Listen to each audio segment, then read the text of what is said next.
கிறிஸ்துவுக்குள் மிகவும் பிரியமானவர்களே, ஆண்டவராகிய இயேசு கிறிஸ்துவின் இனிதான நாமத்தினாலே உங்கள் யாவரையும் அன்போடு கூட வாழ்த்துகிறேன். இந்த நல்ல ஒரு பண்டிகை நாளிலும் கூட நம்முடைய ஆண்டவராகிய இயேசு கிறிஸ்து உயிர்த்தெழுந்த அந்த நாளை நினைவு கூர்ந்து நாம் ஆராதிக்கிற இந்த நாளிலே உங்களோடு கூட கர்த்தருடைய வார்த்தையை பகிர்ந்து கொண்டு உங்களுக்காக ஜெபிக்க நான் ஆசைப்படுகிறேன். கர்த்தருடைய பிள்ளைகளே, நம்முடைய ஆண்டவராகிய இயேசு கிறிஸ்து நமக்காக இந்த பூமியில் பிறந்தார். அது மாத்திரமல்ல, அவர் நம்முடைய பாவங்கள், நம்முடைய அக்கிரமங்கள் அனைத்தையும் சிலுவையிலே சுமந்து தீர்த்தார். அவர் சிலுவையிலே நமக்காக மரித்தார். நமக்காய் மரித்த இயேசு கிறிஸ்து அடக்கம் பண்ணப்பட்டார். அதோடு அவருடைய வாழ்க்கை முடிந்து விடவில்லை. அடக்கம் பண்ணப்பட்ட இயேசு கிறிஸ்து 3ஆம் நாள் உயிரோடு கூட எழுந்தார். இந்த உயிர்த்தெழுந்த இயேசு இன்றும் நமக்குள்ளே ஜீவனுள்ள தேவனாய் வாழ்ந்து கொண்டிருக்கிறார். கர்த்தருடைய பிள்ளைகளே, இந்த நிகழ்ச்சியை பார்த்து கொண்டிருக்கிற, என்னுடைய வார்த்தைகளை கேட்டுக்கொண்டிருக்கிற உங்கள் நடுவில் அவர் ஜீவனுள்ள தேவனாய் இருக்கிறார். நீங்கள் விசுவாசிப்பீர்கள் என்று சொன்னால் இந்த உயிர்த்தெழுந்த ஆண்டவர் இன்று உங்கள் வாழ்க்கையிலே அற்புதங்களை காண பண்ணுவார். கர்த்தருடைய பிள்ளைகளே, இயேசு கிறிஸ்து அடக்கம் பண்ணப்பட்டு 3ஆம் நாள் உயிரோடு கூட எழுந்தார். வேதம் இப்படியாய் சொல்லுகிறது. மத்தேயு எழுதின சுவிசேஷ புத்தகம் 28ஆம் அதிகாரம் அதனுடைய 6வது வசனம். அவர் இங்கே இல்லை, தாம் சொன்னபடியே உயிர்த்தெழுந்தார். கர்த்தரை வைத்த இடத்தை வந்து பாருங்கள். கல்லறைக்குள் இருந்த தூதர்கள் அங்கே இருந்த இயேசுவின் சரீரத்திற்கு சுகந்த வர்க்கமிடும்படியாய் சென்றிருந்த பெண்களை பார்த்து, ஸ்திரீகளை பார்த்து சொன்ன வார்த்தையை தான் நாம் இங்கே வாசிக்க கேட்டோம். கர்த்தருடைய பிள்ளைகளே, பாருங்கள், இயேசு கிறிஸ்து மரித்தார். யோசேப்பு என்று சொல்லக்கூடிய சீஷனும் அவனோடு கூட நிக்கோதேமு என்கிற 2 பேருமாக இணைந்து இயேசுவை அடக்கம் செய்திருந்தார்கள். அப்படி அடக்கம் செய்யப்படுகிற நேரத்திலே இயேசுவின் சரீரத்தை வைத்த அந்த கல்லறை எந்த இடத்தில் இருக்கிறது என்பதை இந்த ஸ்திரீகள் பார்த்து வைத்திருந்தார்கள். நீங்கள் வேதத்திலே பார்ப்பீர்கள் என்று சொன்னால், லூக்கா எழுதின சுவிசேஷ புத்தகம் அதனுடைய 22ஆம் அதிகாரம் 55, 56 இரு வசனங்களை நீங்கள் பார்ப்பீர்கள் என்று சொன்னால், அதிலே வேதம் மிக தெளிவாய் சொல்லுகிறது. கலிலேயாவிலிருந்து அவருடனே கூட வந்திருந்த ஸ்திரீகளும் பின் சென்று கல்லறையையும் அவருடைய சரீரம் வைக்கப்பட்ட விதத்தையும் பார்த்து திரும்பி போய் கந்த வர்க்கங்களையும் பரிமள தைலங்களையும் ஆயத்தம் பண்ணி கற்பனையின்படியே ஓய்வு நாளில் ஓய்ந்திருந்தார்கள். யூதர்களுக்கு ஒரு வழக்கம் உண்டு. மரித்து போன மனிதர்களை அடக்கம் செய்துவிட்டு அதன் பின்னாக அந்த அடக்கம் செய்யப்பட்ட சரீரத்திற்கு சுகந்த வர்க்கம் இடுவார்கள். ஆகவே இயேசுவை நேசித்த கலிலேயாவில் இருந்த ஸ்திரீகள் அவர் அடக்கம் பண்ணப்பட்ட அந்த இடம், அந்த கல்லறை இருக்கிற இடத்தை அறிந்து வைத்திருந்தார்கள். ஆகவே அவருக்கு சுகந்த வர்க்கம் இடும்படியாய் அவர்கள் ஏற்கனவே முன்கூட்டியே ஆயத்தப்படுத்துகிறார்கள். லூக்கா எழுதின சுவிசேஷ புத்தகம் 23ஆம் அதிகாரம் அதனுடைய 56வது வசனத்தில் தெளிவாய் ஒரு காரியம் சொல்லப்பட்டிருக்கிறது. திரும்பி போய் கந்த வர்க்கங்களையும் பரிமள தைலங்களையும் ஆயத்தம் பண்ணினார்கள். இந்த பெண்கள் இயேசுவின் சரீரத்திற்கு சுகந்த வர்க்கம் இடும்படியாய் கந்த வர்க்கங்களையும் பரிமள தைலங்களையும் ஆயத்தம் பண்ணி வைத்திருந்தார்கள். இயேசு மரித்த மறுநாள் ஓய்வு நாளாய் இருந்தபடியினால் அதற்கு அடுத்த நாள் ஞாயிற்றுக்கிழமை அவர்கள் அதிகாலையில் வருகிறார்கள். யாரெல்லாம் வருகிறார்கள் என்று வேதம் சொல்லுகிறது என்றால், மார்க் எழுதின சுவிசேஷ புத்தகம் 16ஆம் அதிகாரம் அதனுடைய முதல் வசனத்தை நாம் பார்ப்போம் என்று சொன்னால், மார்க் எழுதின சுவிசேஷ புத்தகம் 16 அதனுடைய 1 பாருங்கள். ஓய்வு நாளான பின்பு மகதலேனா மரியாளும் யாக்கோபின் தாயாகிய மரியாளும் சலோமே என்பவளும் அவருக்கு சுகந்த வர்க்கமிடும்படி அவைகளை வாங்கி கொண்டு வாரத்தின் முதலாம் நாள் அதிகாலையிலே சூரியன் உதயமாகிற போது கல்லறையினிடத்திற்கு வந்தார்கள். இந்த பெண்கள் இயேசு கிறிஸ்துவுக்கென்று ஆயத்தமாக்கப்பட்டிருந்த அந்த சுகந்த வர்க்கத்திற்கான காரியங்கள் எல்லாவற்றையும் எடுத்துக்கொண்டு அதிகாலையில் புறப்பட்டு வருகிறார்கள். கர்த்தருடைய பிள்ளைகளை அவர்கள் வந்து வந்து கொண்டு இருக்கும் பொழுதே அவர்களுக்குள்ளே ஒரு காரியத்தை குறித்து பேசிக்கொண்டு வருகிறார்கள். என்னவென்று சொன்னால், இயேசுவின் கல்லறையை ஒரு பெரிய கல்லை கொண்டு அடைத்து வைத்திருந்தார்கள். ஆகவே அந்த கல்லை நமக்கு யார் புரட்டி தருவார்? அது பெரிய கல்லாயிற்றே, நாம் பெண்கள் எப்படி அந்த கல்லை புரட்ட முடியும் என்று சொல்லி ஒருவரோடொருவர் பேசிக்கொண்டு வருகிறார்கள். ஆனால் கல்லறை அருகில் வரும் பொழுது அந்த கல்லறை திறந்திருக்கிறது. ஹல்லேலூயா! கர்த்தருடைய பிள்ளைகளே, இன்றைக்கும் இயேசு கிறிஸ்துவின் கல்லறை இஸ்ரவேல் தேசத்தில் திறந்த வண்ணமாகவே இருக்கிறது. அவர் உயிர்த்தெழுந்த ஆண்டவர் என்பதற்கு அவருடைய காலியான கல்லறை ஒரு சாட்சியாய் இன்றைக்கும் நின்று கொண்டிருக்கிறது. கர்த்தருடைய பிள்ளைகளை, இயேசு ஒரு கற்பனை கதாபாத்திரம் அல்ல, ஒரு கதையில் வருகிற ஒரு கதாநாயகன் அல்ல. அவர் மனிதனை ரட்சிக்கும்படியாய் இந்த உலகத்திற்கு வந்த தேவகுமாரன் என்பதற்கு அவருடைய காலியான கல்லறை ஒரு அத்தாட்சியாய் இன்றைக்கும் காணப்பட்டு கொண்டிருக்கிறது. கர்த்தருடைய பிள்ளைகளை, அங்கே பார்க்கும் பொழுது அங்கே அவர்கள் பயத்தோடு கூட கல்லறை பக்கத்தில் அவர்கள் போகும் பொழுதுதான் அங்கே மிகுந்த பிரகாசத்தோடு கூடிய மத்தேயு எழுதின சுவிசேஷ புத்தகம் 28ஆம் அதிகாரத்தை நீங்கள் பார்ப்பீர்கள் என்று சொன்னால், அங்கே வேதம் மிக தெளிவாய் சொல்லுகிறது. அந்த தூதனுடைய தோற்றத்தை பாருங்கள். மத்தேயு 28ஆம் அதிகாரம் அதனுடைய 2-3 வசனங்களை பார்க்கும் பொழுது, பூமி மிகவும் அதிரும்படி கர்த்தருடைய தூதன் வானத்திலிருந்து இறங்கி வந்து வாசலில் இருந்த கல்லை புரட்டி தள்ளி அதன் மேல் உட்கார்ந்தான்.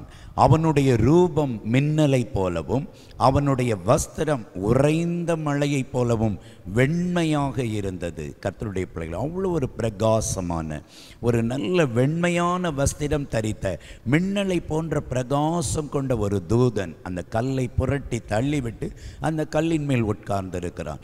இவர்கள் கவலையோடு கூட பார்த்து கொண்டிருக்கிறார்கள். இயேசுவின் சரீரம் அங்கே உள்ளே இல்லாதபடியினால் வேதனையோடு துக்கத்தோடு காணப்படும் பொழுதுதான் அங்கு இருந்த தூதன் ஒரு காரியத்தை சொல்லுகிறான். அவர் இங்கே இல்லை, அவர் சொன்னபடியே உயிர்த்தெழுந்தார். ஹல்லேலூயா! இயேசு கிறிஸ்து சொன்னதை செய்கிற தேவன். அவர் உங்கள் வாழ்க்கையில் செய்வேன் என்று சொல்லியிருக்கிற அத்தனை நன்மைகளையும் நிச்சயமாக செய்வார். ஆகவே உங்கள் காரியங்கள் அனைத்திலும் கர்த்தர் ஜெயம் தருவார். அவர் உங்களுக்கு கொடுத்த வாக்குத்தத்தமான வார்த்தைகள் எல்லாவற்றையும் நிறைவேற்றுவார். கர்த்தருடைய பிள்ளைகளும், இயேசு இந்த பூமியில் வாழ்ந்த நாட்களில் தாம் நேசிக்கிற சீசர்களிடத்தில் சொல்லியிருந்தார், நான் மரித்து அடக்கம் பண்ணப்பட்டு 3ஆம் நாள் உயிரோடு கூட வருவேன் என்று சொல்லியிருந்தார். அது மாத்திரமல்ல, யூதர்களுக்கு மத்தியில் அவர் சொல்லியிருந்தார். ஆகவே தான் யூதர்கள் இயேசு கிறிஸ்து மரித்து அடக்கம் பண்ணப்பட்ட உடனே அவர்கள் பிலாத்துவினிடத்தில் ஓடினார்கள். மத்தேயு எழுதின சுவிசேஷ புத்தகம் 27ஆம் அதிகாரத்தை நீங்கள் பார்ப்பீர்கள் என்று சொன்னால், அதனுடைய 62வது வசனத்திலிருந்து 66வது வசனம் வரை நீங்கள் பார்ப்பீர்கள் என்று சொன்னால், இந்த யூதர்கள் பிலாத்துவினிடத்தில் போய் அந்த எத்தன் தான் மரித்து 3ஆம் நாள் உயிரோடு கூட வந்து விடுவேன் என்று சொல்லியிருக்கிறான். ஆகவே அவன் சொன்ன அந்த பொய்யான வார்த்தையின்படி நடந்துவிடக்கூடாது, அல்லது அப்படி நடக்கவும் செய்யாது. அவருடைய சீஷர்கள் அவருடைய சரீரத்தை எடுத்து கொண்டு போய்விட்டு இயேசு உயிர்த்தெழுந்து விட்டார் என்று பொய்யான ஒரு தகவலை செய்தி ஜனங்கள் மத்தியில் பரப்பிவிடக்கூடாது என்று சொல்லி பிலாத்துவினிடத்திலே கேட்டு அங்கே கல்லறைக்கு காவல் வைத்தார்கள்.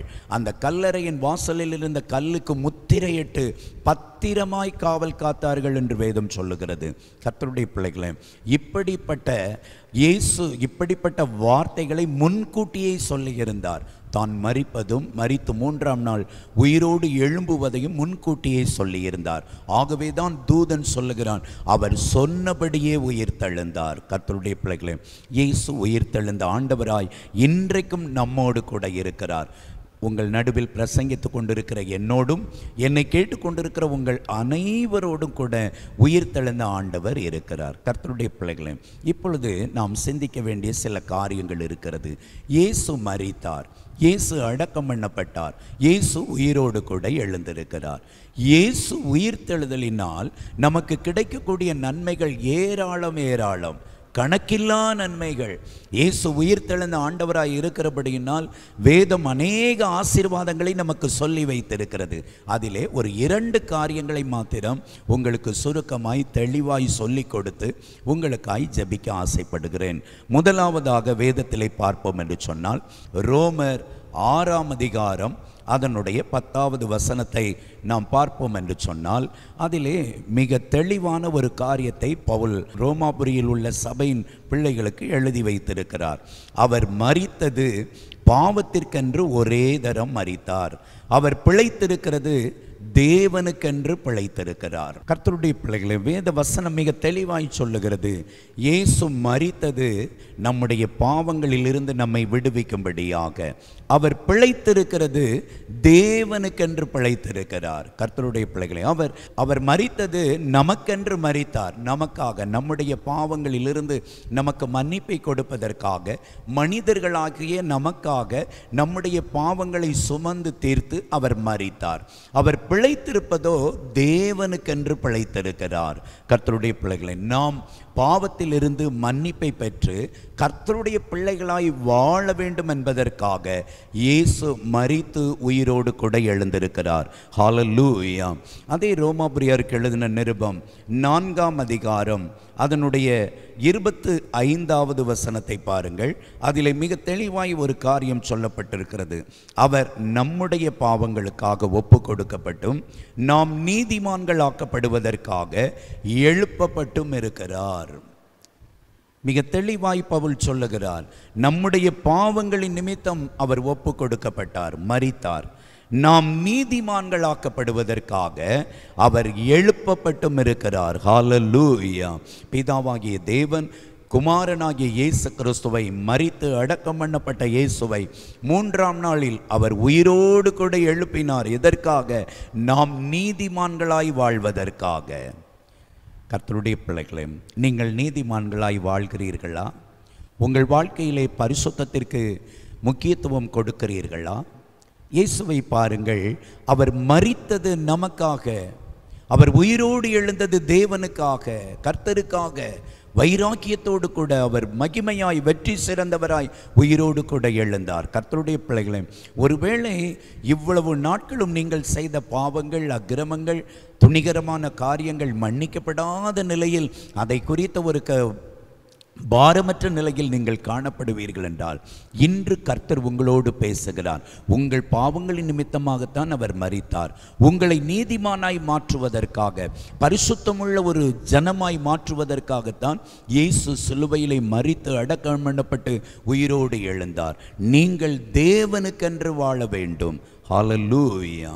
இயேசு பிதாவாகிய தேவனுக்கென்று எழுப்பப்பட்டார். கர்த்தருடைய பிள்ளைகளே, நீங்களும் நானும் நீதிமான்களாய் வாழ வேண்டும்.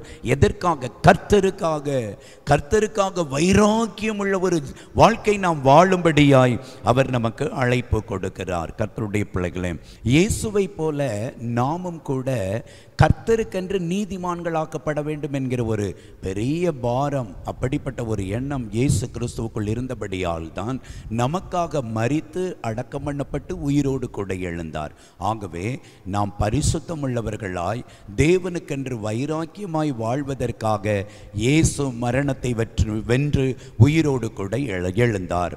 இரண்டாவதாக நாம் வேதத்தை பார்ப்போம் என்று சொன்னால், இயேசு கிறிஸ்துவின் உயிர்த்தெழுதலின் மூலமாய் நமக்கு கிடைக்கக்கூடிய ஒரு மேலான ஆசீர்வாதம், அப்போஸ்தலனாகிய பரிசுத்த பவுல் கொரிந்தியருக்கு எழுதின முதல் கடிதம் அதனுடைய 15ஆம் அதிகாரம் 21, 22 ஆகிய 2 வசனங்களை நாம் பார்ப்போம் என்று சொன்னால், 1 கொரிந்தியர் 15ஆம் அதிகாரம் 21, 22, மனுஷனால் மரணம் உண்டானபடியால் மனுஷனால் மரித்தோரின் உயிர்த்தெழுதலும் உண்டாயிற்று.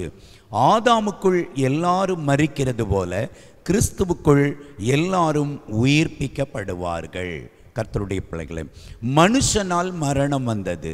ஆம், ஆதாம் என்கிற ஒரு மனுஷனால் இந்த உலகத்தின் அனைத்து மனிதர்களுக்கும் மரணம் விதிக்கப்பட்டது. எந்த மனுஷனால் மரணம் மனிதனுக்கு வந்ததோ அதே மனுஷனால் மரித்தோரின் உயிர்த்தெழுதலையும் உண்டாக்க வேண்டும் என்பதற்காக இயேசு கிறிஸ்து இந்த பூமியில் மனிதனாய் பிறந்து மரித்து உயிரோடு கூட எழுந்தார். ஹல்லேலூயா.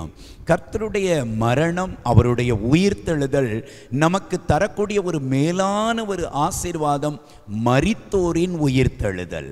கர்த்தருடைய பிள்ளைகளே, இது கொஞ்சம் வித்தியாசமான ஒரு காரியமாக இருக்கலாம்.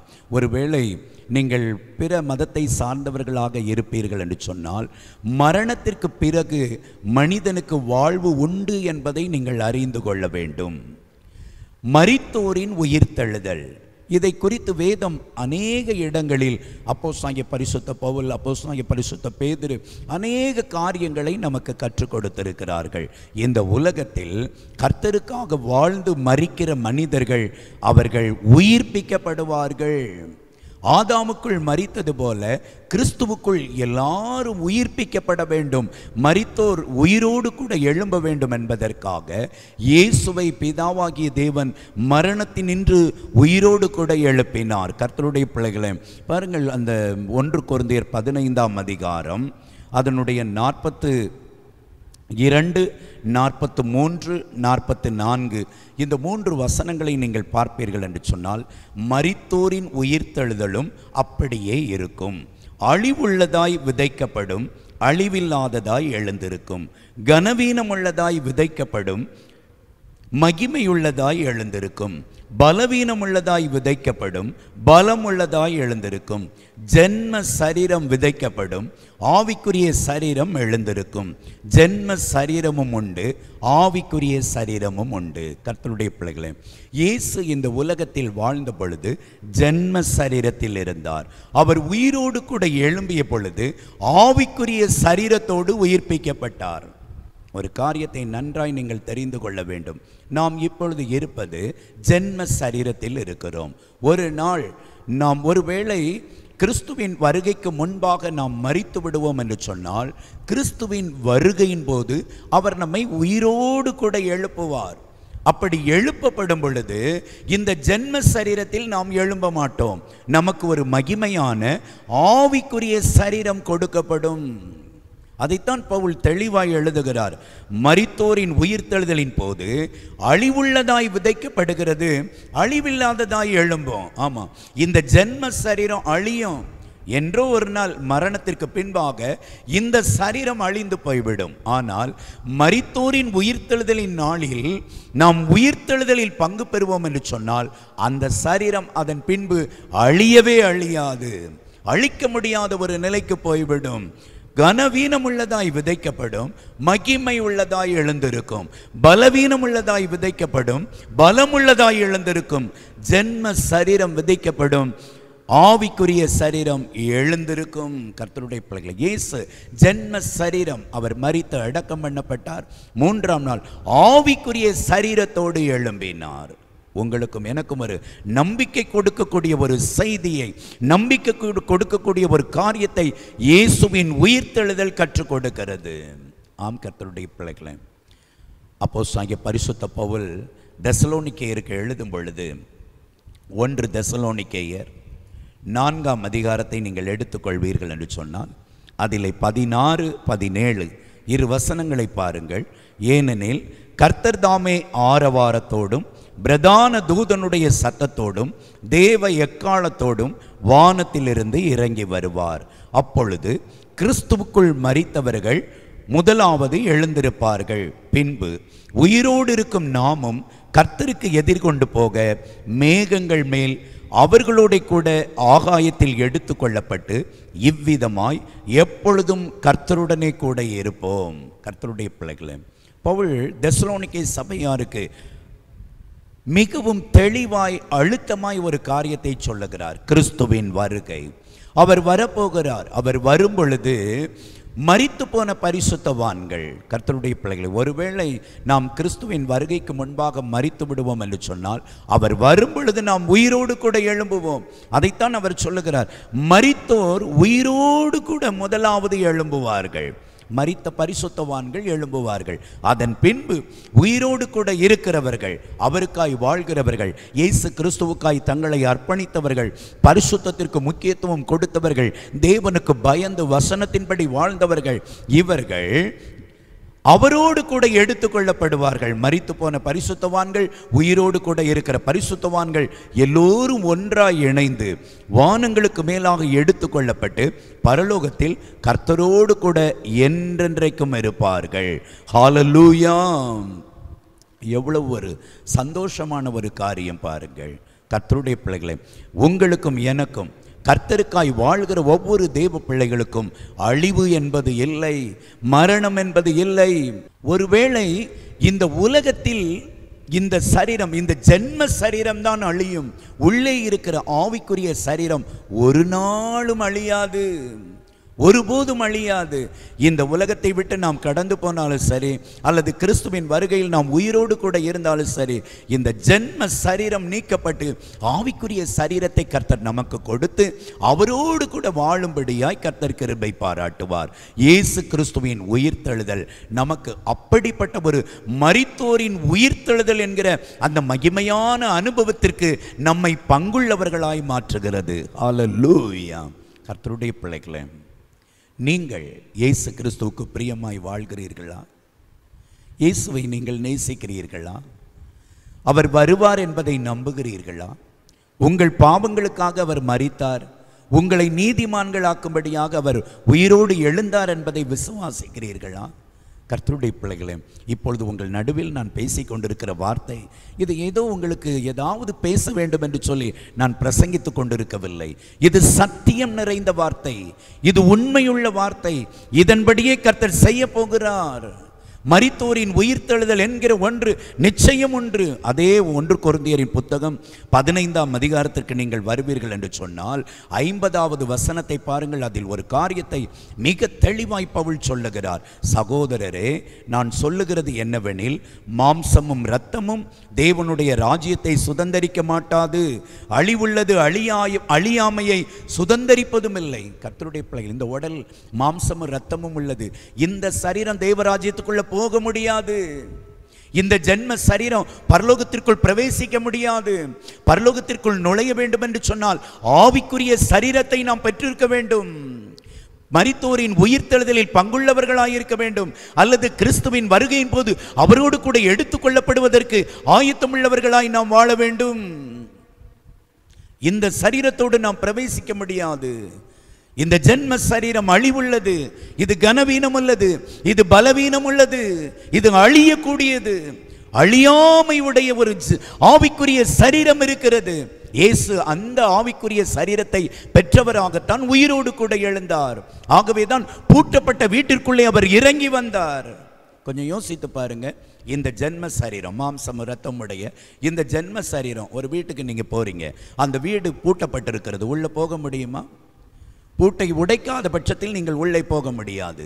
இயேசு உயிர்த்தெழுந்த பின்பு தம்முடைய சீஷர்கள் உள்பக்கமாய் தாளிட்டு கொண்டு பயந்து நடுங்கி போயிருந்த அந்த வீட்டிற்குள் அவர் உள்ளே இறங்கி சென்றார். காரணம் என்ன தெரியுமா? அவர் ஜென்ம சரீரத்தில் இல்லை, ஆவிக்குரிய சரீரத்தில் இருந்தார். கர்த்தருடைய பிள்ளைகளே, உங்களுக்கும் எனக்கும் ஆவிக்குரிய சரீரம் என்று ஒன்று இருக்கிறது. அதை பெற்றுக்கொள்ளும்படியாகத்தான் இயேசு கிறிஸ்து மரித்து அடக்கம் பண்ணப்பட்டு 3ஆம் நாள் உயிரோடு கூட எழுந்தார். கர்த்தருடைய பிள்ளைகளே, கடைசியாக ஒன்றை சொல்லி நான் முடிக்கிறேன். 1 கொரிந்தியர் 15ஆம் அதிகாரம் அதனுடைய 51, 52 ஆகிய வசனங்களை நாம் தொடர்ச்சியாய் வாசிப்போம் என்று சொன்னால், இதோ ஒரு ரகசியத்தை உங்களுக்கு அறிவிக்கிறேன். நாம் எல்லாரும் நித்திரை அடைவதில்லை, ஆகிலும் கடைசி எக்காலம் தொனிக்கும் போது ஒரு நிமிஷத்திலே, ஒரு இமைப்பொழுதிலே நாம் எல்லாரும் மறுரூபமாக்கப்படுவோம். கர்த்தருடைய பிள்ளைகளே, பிரதான தூதன் எக்காலத்தை தொனிக்கும் பொழுது, ஒரு இமைப்பொழுதில் நாம் எல்லாரும் இந்த மாம்ச ஜென்ம சரீரத்திலிருந்து ஆவிக்குரிய சரீரத்திற்குள்ளாய் நாம் கடந்து செல்வோம். அந்த நாளில் அப்படிப்பட்ட அனுபவத்திற்கு இன்று நீங்கள் பங்குள்ளவர்களாய் ஜீவிக்க வேண்டும் என்பதற்காகத்தான் கர்த்தர் இன்றைக்கு உங்களோடு கூட பேசிக் கொண்டிருக்கிறார். மாத்திரமல்ல, அது இந்த 1 கொரிந்தியர் 15:52 பாருங்க. எக்காலம் தொனிக்கும், அப்பொழுது மரித்தோர் அழிவில்லாதவர்களாய் எழுந்திருப்பார்கள். மரித்து போன பரிசுத்தவான்கள் அவர்கள் அழிவில்லாதவர்களாய் எழும்புவார்கள். ஒருவேளை இன்றைக்கு பரிசுத்தமாய் வாழ்ந்து இந்த உலகத்தை விட்டு கடந்து போனவர்கள், அவர்கள் இன்றைக்கு நம்மை விட்டு பிரிந்து போயிருக்கலாம். இன்றைக்கு அவர்களை நாம் பார்க்க முடியாத நிலையில் இருக்கலாம்.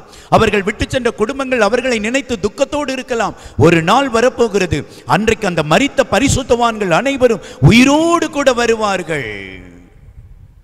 கர்த்தருடைய பிள்ளைகளே, இயேசு கிறிஸ்து முதற் பலனானார். அவர் எல்லாருக்கும் முதன்மையாய் அவர் முதலாவது உயிரோடு கூட எழுந்தார். அது எதற்காக தெரியுமா? அவரை போல நாமும் உயிரோடு கூட எழும்புவோம்.